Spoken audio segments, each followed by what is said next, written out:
हां, विद्यार्थी मित्रांनो, आज नागरिकशास्त्राचा 5वा धडा आपण पाहू. तर पुस्तकामधला नागरिकशास्त्राचा 5वा धडा काढा. पाचवं प्रकरण राज्यशासन, पेज नंबर 83. किती? Page number 83. राज्यशासन. राज्यशासन म्हणजे राज्यातील शासन. आता हा जो धडा आहे हा द्वितीय सत्रामध्ये तुम्हाला आहे. प्रथम सत्रामध्ये अगोदरचा न्यायसंस्था हा धडा होता. आता द्वितीय सत्रामध्ये राज्यशासन हा धडा राहील. तर राज्यशासन यामध्ये काय राहते? राज्याचं शासन कसं चालते, म्हणजे महाराष्ट्र राज्य, गुजरात राज्य, कर्नाटक राज्य, आंध्र प्रदेश राज्य, तेलंगणा राज्य यांचं शासन कसं चालते राज्याचं. राज्य सरकारला काय काय अधिकार संविधानाने दिलेले आहेत हे आपण संविधानामध्ये पाहतो. आपलं जे संविधान तयार करण्यात आलं भारत देश स्वतंत्र झाल्यानंतर, ज्यामध्ये मसुदा समिती जी होती सर्वात मुख्य, जिने आपली घटना लिहिण्याचं महत्त्वाचं कार्य केलं, ही जी समिती होती मसुदा समिती, ही ड्राफ्टिंग कमिशन, या मसुदा समितीचे प्रमुख किंवा ज्याला अध्यक्ष आपण म्हणू, हे डॉक्टर बाबासाहेब आंबेडकर हे होते. आणि डॉक्टर बाबासाहेब आंबेडकर यांच्या अथक प्रयत्नांनी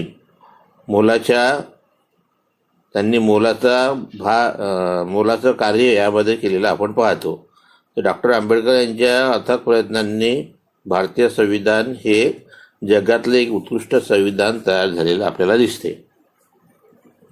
तर यामध्ये केंद्र सरकारला, जसं आता आपल्या देशामध्ये दोन पातळीवर शासन चालते, शासन कारभार चालतो. एक म्हणजे केंद्र सरकार, केंद्र शासन पातळीवर जो राज्य कारभार चालतो तो म्हणजे कोणता? दिल्लीचं शासन. आता दिल्लीचं शासन म्हणजे कोण? सध्या पंतप्रधान नरेंद्र मोदी आणि त्यांचं मंत्रिमंडळ, हे झालं दिल्लीचं शासन. मग आता त्याच्यानंतर राज्य शासन. मग उदाहरणार्थ महाराष्ट्राचं राज्य शासन घेतलं तर काय म्हणसाल तुम्ही? महाराष्ट्राचं राज्य शासन म्हणजे जसं केंद्रामध्ये नरेंद्र मोदीजी आणि त्यांचं मंत्रिमंडळ हा आपण एक भाग पाहतो. तर राज्यामध्ये आपण जर पाहिलं तर राज्यामध्ये कोण दिसते आपल्याला? शिवसेना प्रमुख उद्धव ठाकरे हे मुख्यमंत्री आपल्याला दिसतात. आणि त्यांचं नंतर उपमुख्यमंत्री अजित पवार आपण पाहतो, राष्ट्रवादी काँग्रेसचे. तर महाराष्ट्र हे झालं राज्य शासन, या राज्य शासनाचे अधिकार. तर हे सर्व केंद्राचे आणि राज्याचे अधिकार संविधानानेच विभागून दिलेले आपण पाहतो. त्यामध्ये कसं केंद्र सूची, राज्य सूची आणि समवर्ती सूची अशा 3 सूच्यांचा भाग असलेला आपण पाहतो आपल्या संविधानामध्ये, घटनेमध्ये. आणि त्यामध्ये वेगवेगळ्या प्रकारचे कोणकोणत्या विषयावर केंद्र सरकार कायदा करू शकते, कोणकोणत्या विषयावर राज्य सरकार कायदा करू शकते, हे त्यामध्ये दिलेलं आपण पाहतो. जसं आता केंद्रामध्ये आपल्याला दिसते की महाराष्ट्राच्या तर्फे नितीन गडकरी हे केंद्रामध्ये रस्ते व वाहतूक परिवहन मंत्री असलेले आपण पाहतो. तुम्हाला नितीन गडकरी माहीत आहेत, कुठले आहे ते? नागपूरचे. तर हे आपण पाहतो. तर असे अनेक भारतीय जनता पक्षाचं सरकार आपल्याला केंद्रामध्ये दिसते. त्यांना बहुमत मिळालेलं आहे. आपल्या महाराष्ट्रातूनही भारतीय जनता पार्टीचे काही जण त्या ठिकाणी मंत्रिमंडळामध्ये असलेले आपण पाहतो. जसे प्रकाश जावडेकर हे जे आहेत हे आपण केंद्रामध्ये केंद्रमंत्री आपण पाहतो. महाराष्ट्रामध्ये तुम्हाला माहीत आहे कोणाचं राज्य आहे, कोणकोणत्या पक्षांचं राज्य आहे? तर महाविकास आघाडी आपण पाहतो. या महाविकास आघाडीमध्ये तुम्हाला माहीत आहे, ज्या आता मागे निवडणुका झाल्या, 1 वर्ष झालं, तर हे जे सध्याचं शासन आलेलं आहे त्या शासनाला आता 1 वर्ष झालेलं आहे. तर यामध्ये आपल्याला दिसते शिवसेना एक पक्ष, राष्ट्रवादी काँग्रेस, ज्याचे प्रमुख कोण आहेत, शरद पवार, राष्ट्रवादी पक्ष आणि तिसरा काँग्रेस पक्ष, ज्याचे बाळासाहेब थोरात हे प्रमुख होते. तर हे 3 पक्ष एकत्र आलेले आपण महाराष्ट्रामध्ये पाहतो. तर भारतीय जनता पार्टी ही विरोधी पक्षाची भूमिका भारतामध्ये निभावत असलेली आपण पाहतो. आता पुस्तकात पहा डावीकडे मागील पाठापर्यंत आपण संघशासनाच्या संसदेचे व कार्यकारी मंडळाचे स्वरूप समजून घेतले. तर मागचं पाठ जे झालं त्यामध्ये संघशासन म्हणजे संघशासनाचा दुसरा शब्द आहे केंद्र शासन. हे तुमच्या लवकर लक्षात येईल. संघशासन म्हणजे दिल्लीचं शासन, संघाचे शासन. संघ म्हणजे विविध घटक राज्य एकत्र आल्यानंतर जो संघ तयार होतो त्याचं शासन. विविध घटक राज्य कुठे एकत्र आलेले आहेत? दिल्लीला. विविध घटक राज्य महाराष्ट्र, कर्नाटक, गुजरात, आंध्र प्रदेश हे सर्व जे राज्य आहेत हे सर्व एकत्र येऊन आपण आपल्या देशामध्ये संघशासन पाहतो, युनियन ऑफ स्टेट्स. तर आणि कार्यकारी मंडळ म्हणजे केंद्रातलं नरेंद्र मोदीजी यांचं मंत्रिमंडळ. भारतातील एकात्म न्याय व्यवस्थेची ओळख करून घेतली. मग याच्यासोबत आपण भारतामध्ये एकात्म न्यायव्यवस्था कशा प्रकारे आहे हे सुद्धा आपण पाहिलं. तर एकात्म स्वरूपाची म्हणजे ज्याच्यामध्ये सर्व एकावर एक बरोबरचे न्यायालय असतात आणि जे सर्व एकाच कायद्याने त्या ठिकाणी बनलेले असतात. सर्वांसाठी एक समान कायदा गुंफल्या गेलेला असतो. तर सर्वात खालच्या पातळीवर आपण जर पाहिलं तर तालुका पातळीवर आपल्याला न्यायालय दिसते. नंतर जिल्हा पातळीवर आपल्याला जिल्हा न्यायालय दिसते. जसं अमरावतीचं जिल्हा न्यायालय आपल्याला तुम्हाला माहीत असेल. तुम्ही कॅम्पवर जाता, कॅम्पवर गेल्यानंतर एका बाजूला कलेक्टर ऑफिस आहे, डाव्या साईडला जाताना डाव्या साईडला कलेक्टर ऑफिस आपण पाहतो आणि उजव्या हातावर आपल्याला जिल्हा व सत्र न्यायालय दिसते. मोठी बिल्डिंग आहे, फार मोठी इमारत आपण पाहतो. डिस्ट्रिक्ट अँड सेशन कोर्ट, जिल्हा व सत्र न्यायालय. त्यामध्ये मग फौजदारी न्यायालय वेगळं. फौजदारी म्हणजे ज्यामध्ये गुन्हा केलेले जे कैदी असतात, हिंसाचार केलेले कैदी वगैरे, चोऱ्या दरोडे टाकणे, हिंसा करणे, एखाद्यावर प्राणघातक हल्ला करणे, तर ज्याच्यासाठी फौजदारी न्यायालय असते. आणि दुसरं असते दिवाणी न्यायालय. दिवाणी न्यायालय म्हणजे सिव्हिल कोर्ट. दिवाणी न्यायालयामध्ये कोणते वाद असतात? जसे शेती संबंधीचे वाद. 2 भावांमध्ये शेती किती आहे, किती एकर जमीन त्यांना आहे, त्याच्यात काही वाद झाला असेल तर, किंवा प्लॉट असतात, लोकांचे प्लॉट असतात किंवा घरं बांधलेले असतात, त्याच्या संबंधी वाद जर असतील की कोणाचा प्लॉट कुठून सुरू होतो वगैरे, तर अशा प्रकारचे जे वाद आहेत ते आपण दिवाणी न्यायालयात पाहतो. तर हे झालं. मग आपलं जिल्हा व सत्र न्यायालय आपण पाहतो. याच्यावरचं न्यायालय म्हणजे उच्च न्यायालय. उच्च न्यायालय आपण महाराष्ट्रामध्ये मुंबईला पाहतो. आणि उच्च न्यायालयाच्या वरती न्यायालय म्हणजे सर्वोच्च न्यायालय, सुप्रीम कोर्ट कुठे आहे? तर दिल्लीला. तर अशा प्रकारे आपल्याला न्यायव्यवस्था ही असलेली आपण पाहतो. तर आता आपलं मुंबईचं जे उच्च न्यायालय आहे याचे 3 खंडपीठ आपल्याला दिसतात. 3 त्याला मदत करणारे सबऑर्डिनेट न्यायालय आपण पाहतो. खंडपीठ म्हणजे त्याचं एक भाग. तर नागपूरला आपण हायकोर्टचं बेंच पाहतो, हायकोर्ट बेंच नागपूर. दुसरं एक औरंगाबाद या ठिकाणी असलेला आपण पाहतो. नागपूर, औरंगाबाद आणि पुणे. पुणे नाही, आपलं हे गोवा.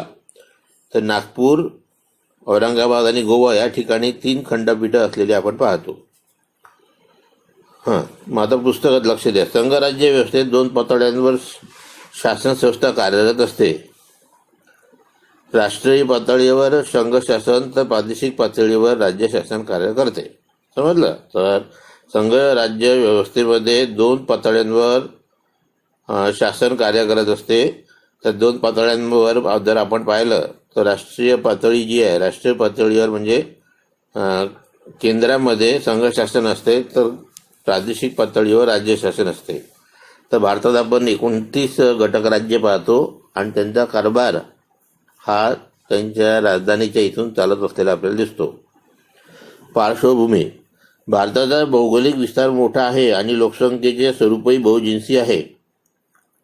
तर आपण पाहतो भारत हा भारताचा भौगोलिक विस्तार म्हणजे जमीन जी आहे, ही जमीन आपण भक्कम पाहतो, फार मोठी जमीन आपण पाहतो. त्यासोबत लोकसंख्या आपल्या देशाची खूप मोठी आहे. आपण चीनची जर आपण तुलना केली भारताची, तर चीनचा जो भौगोलिक विस्तार आहे हा भारताच्या 4-5 पट आहे. 4-5 पट अधिक जास्त असलेला आपण पाहतो. आणि इकडे पाहिलं तर आपली भारताची लोकसंख्या 125 कोटी आपण पाहतो. 125-30 कोटी आपण भारताची लोकसंख्या पाहतो. तर तिकडे चीनची लोकसंख्या 140 कोटी वगैरे आपण पाहतो. म्हणजे चीनच्या लोकसंख्येने चीनच्याजवळ भूप्रदेश जास्त आहे. आपल्या देशामध्ये आपली जी लोकसंख्या आहे त्या लोकसंख्येच्या नुसार आपला भौगोलिक विस्तार हा चीनच्या तुलनेने कमी आहे. मग आता आपल्या देशाचं वैशिष्ट्य हे दिसते आपल्याला की आपल्या भारतामध्ये अनेक भाषा आहेत, अनेक धर्म आहेत, अनेक चालीरीती आहेत आणि प्रादेशिक स्वरूपामध्ये सुद्धा विविधता असलेले आपण पाहतो. तर हिंदू, मुस्लिम, ख्रिश्चन, पारशी, यहुदी, जैन असे अनेक धर्माचे लोक आपण पाहतो. त्यांचे सण उत्सव वेगवेगळे आपण पाहतो, चालीरीती वेगवेगळ्या पाहतो. अशा वेळी एकाच केंद्रीय ठिकाणावरून राज्य कारभार करणे सोयीचे ठरणार नाही, हे विचारात घेऊन संविधानाने भारतासाठी संघ राज्य व्यवस्था स्वीकारली. मग आता एवढा मोठा भारत देश आहे जिच्यात आपल्याला 29 घटक राज्य दिसतात. प्रत्येक या 29 घटक राज्यामध्ये प्रत्येक घटक राज्याची भाषा वेगळी. नंतर त्या प्रत्येक घटक राज्यामध्ये जे वेगवेगळे घटक आहेत, समूह आहेत, तर त्यांच्याही भाषा वेगळ्या, प्रत्येकाचे सण वेगवेगळे.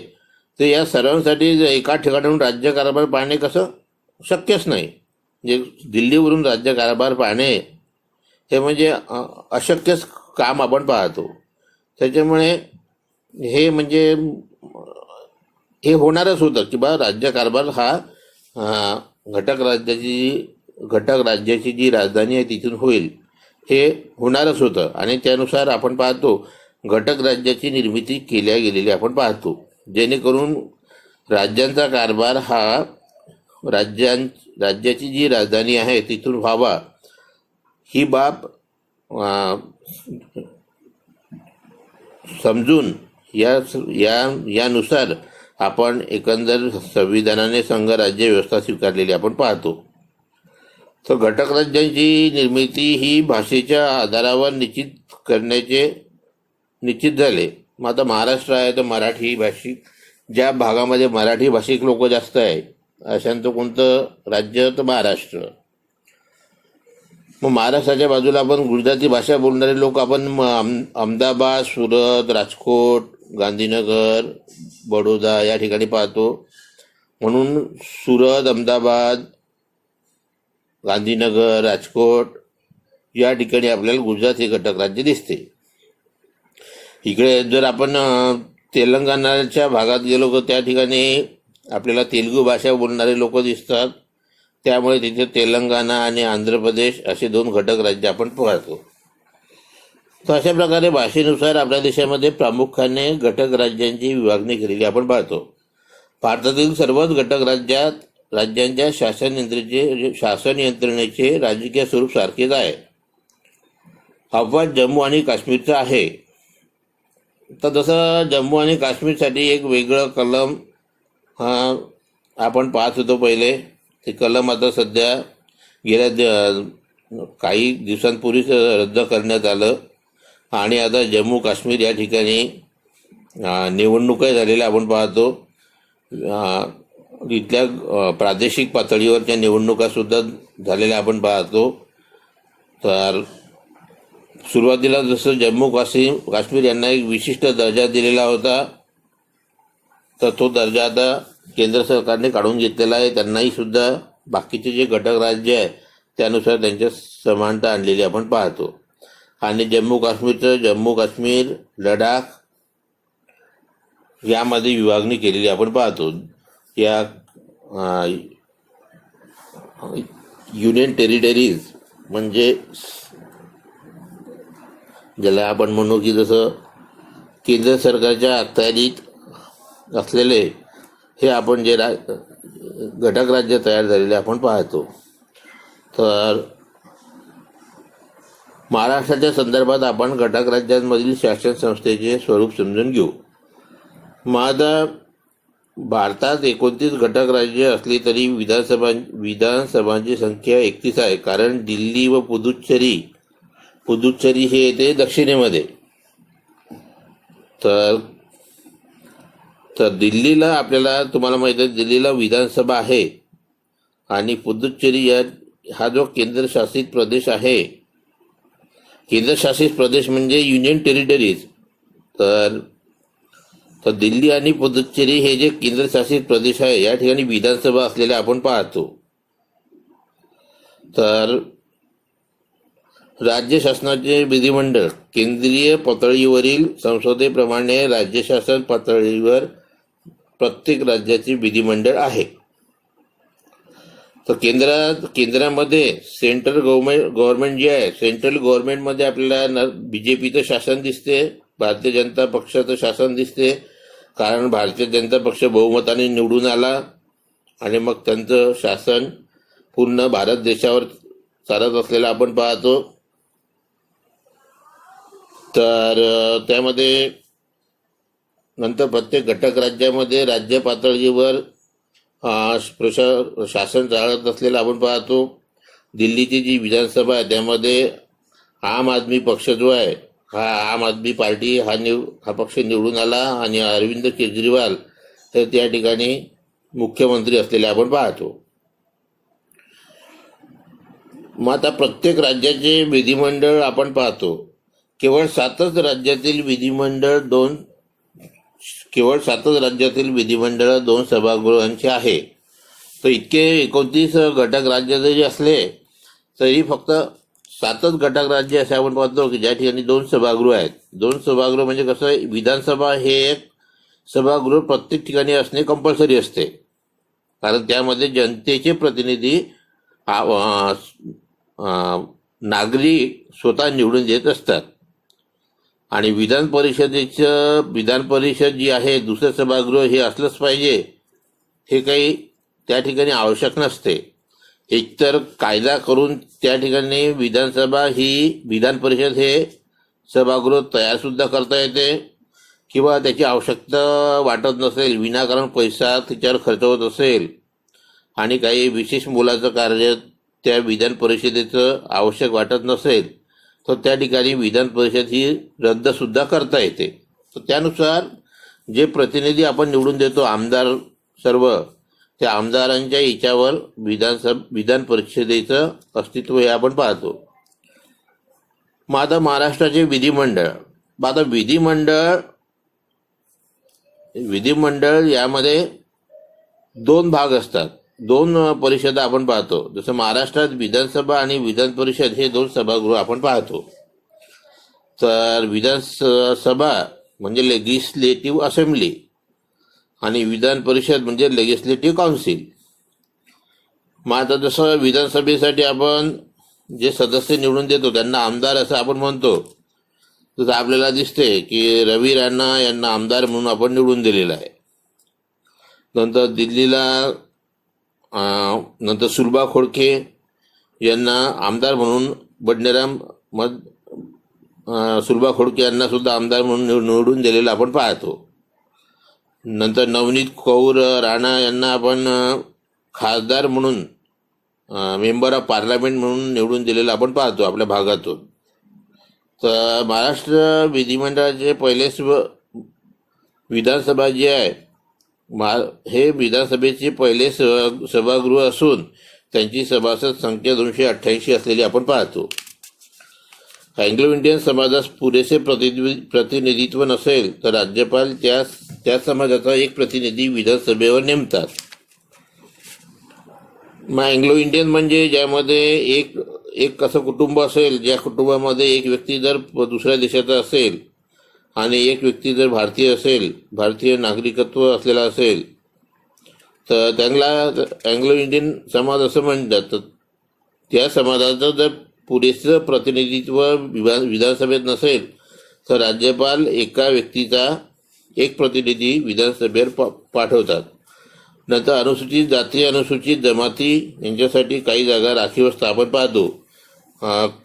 क्रमशः बाय रोटेशन विधानसभेच्या ज्या जागा असतात त्या अनुसूचित जाती म्हणजे SC कॅटेगरी, अनुसूचित जमाती म्हणजे ST कॅटेगरी यांच्यासाठी राखीव असलेल्या आपण पाहतो. जसं आपली अमरावतीची जी लोकसभा मतदारसंघाची जी सीट आहे ती अनुसूचित जातीसाठी राखीव असलेली आपण पाहतो गेल्या 2-3 वर्षापासून. तर आनंदराव अडसूळ दर्यापूरचे आणि नवनीत कौर राणा यांच्यामध्ये मुख्यतः लढत झालेली आपण पाहतो आणि त्यामध्ये आनंदराव अडसूळ यांचा पराभव झाला आणि नवनीत कौर राणा या विजयी झालेल्या आपण पाहतो. तर विधानसभा जी असते जी मुदत 5 वर्ष असते. एकदा विधानसभा गठीत झाली की 5 वर्ष तिचा कार्यभार चालतो. विधानसभेमध्ये ज्यांना उभं राहायचं असेल त्यांच्यासाठी अट ही आहे की त्यांची वयाची 25 वर्ष पूर्ण झालेली असावीत. अशा कोणत्याही नागरिकाला विधानसभेसाठी उभं म्हणून राहता येते, प्रतिनिधी म्हणून उभं राहता येते. तर त्या व्यक्तीचं महाराष्ट्रात वास्तव्य असल्यास विधानसभेची निवडणूक लढवता येते. आणि दुसरी अट असते की त्या नागरिकाचं महाराष्ट्रामध्ये वास्तव्य असावं. विधानसभेचे अध्यक्ष. विधानसभेचे कामकाज अध्यक्षांच्या नियंत्रण व मार्गदर्शनाखाली चालते. जसं आता आपण पाहतो नानासाहेब पटोले हे जे आहे चंद्रपूर साईडचे, हे आपण विधानसभेचे अध्यक्ष आपण पाहतो. तर विधानसभेचे जे प्रतिनिधी निवडून येतात आमदार, हे आपल्यामधूनच एकाची अध्यक्ष व उपाध्यक्ष म्हणून निवड करतात. मग यांची निवड केल्यानंतर विधानसभेचे अध्यक्ष उपाध्यक्ष त्या ठिकाणी विधानसभेचं कामकाज सुरळीतपणे चालावं या दृष्टीने त्या ठिकाणी कार्य करतात. विधानसभेचे विधानसभा चालवण्याचे काय नीती नियम आहेत, काय कायदे आहेत, रिवाज आहेत, त्यानुसार शिस्तबद्धरित्या विधानसभेचं कामकाज ते चालवण्याचा प्रयत्न करतात. यासाठी कामकाज चालवण्यासाठी कार्यक्रम पत्रिका तयार केल्या जाते आणि बिगर संसदीय वर्तन करणाऱ्या सदस्यांना निलंबित करण्यापर्यंतची अनेक कार्य अध्यक्षांना करावी लागतात.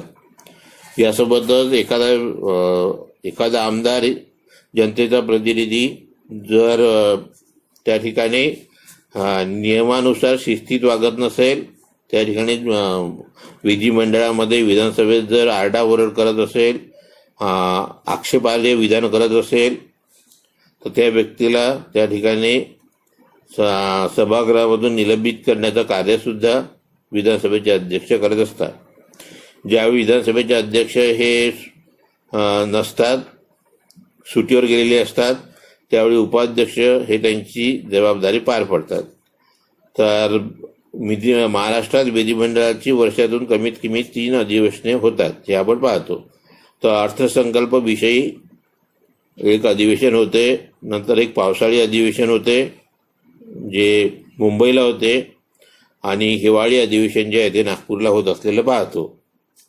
तर नागपूरला जे अधिवेशन होते ते हिवाळ्यात होत असते. यावेळी करोनाचा प्रादुर्भाव असल्यामुळे नागपूरला हे अधिवेशन झालं नाही. मग विधान परिषद जी आहे, दुसरं सभागृह, महाराष्ट्राच्या विधिमंडळाचे हे दुसरे सभागृह असून अप्रत्यक्षरित्या समाजातील विविध घटकांकडून निवडले जाते. तर हे दुसरं आपण सभागृह पाहतो, परंतु हे वरिष्ठ असते तर यामध्ये विविध समाजातील विविध घटक जे आहेत त्या घटकांकडून या ठिकाणचे लोक निवडल्या जातात. म्हणजे जसं विधानसभेकडून काही लोक निवडल्या जातात, काही राज्यपाल कला, विज्ञान, समाजसेवा, साहित्य, चित्रकला, संगीत या क्षेत्रातले जे किंवा क्रिकेट खेळाडू, एखादा महान खेळाडू, एखादा गायक, एखादा महान नट, तर या लोकांची नेमणूक, काही जणांची नेमणूक सुद्धा विधान परिषदेवर राज्यपाल करतो. तर आपल्या महाराष्ट्राच्या विधान परिषदेची संख्या ही 78 आहे, ज्यामध्ये कला, साहित्य, विज्ञान, समाजसेवा या क्षेत्रातील तज्ज्ञ व्यक्ती राज्यपाल नेमतात. तर उरलेले प्रतिनिधी जे आहेत त्यामध्ये विधानसभा काही जणांची नियुक्ती करते. नंतर स्थानिक शासन संस्था म्हणजे काय, यामध्ये महानगरपालिका, जसं अमरावतीची महानगरपालिका आहे, अशा प्रकारच्या महानगरपालिका आपण ज्या महाराष्ट्रात पाहतो, अमरावती, सोलापूर, नाशिक, जळगाव, मुंबई, ठाणे, पिंपरी चिंचवड, पुणे, नागपूर, सोलापूर, कोल्हापूर, तर ह्या ज्या महानगरपालिका आहेत ह्या काही जणांची नियुक्ती विधान परिषदेवर करतात. नंतर शिक्षक मतदारसंघ, आत्ताच आपण पाहिल्या की अमरावतीच्या शिक्षक मतदारसंघाच्या निवडणुका झाल्या.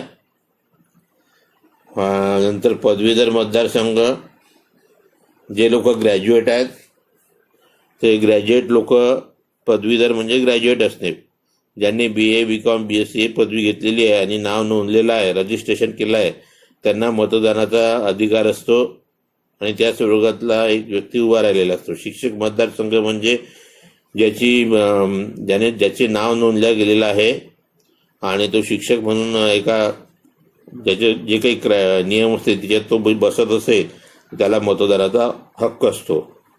तर विधान परिषद ही पूर्णतः एकाच वेळी बरखास्त होत नाही. म्हणजे सर्वच्या सर्व 78 सदस्य जे आहेत हे एकाच वेळी त्यांची टर्म पूर्ण होत नाही.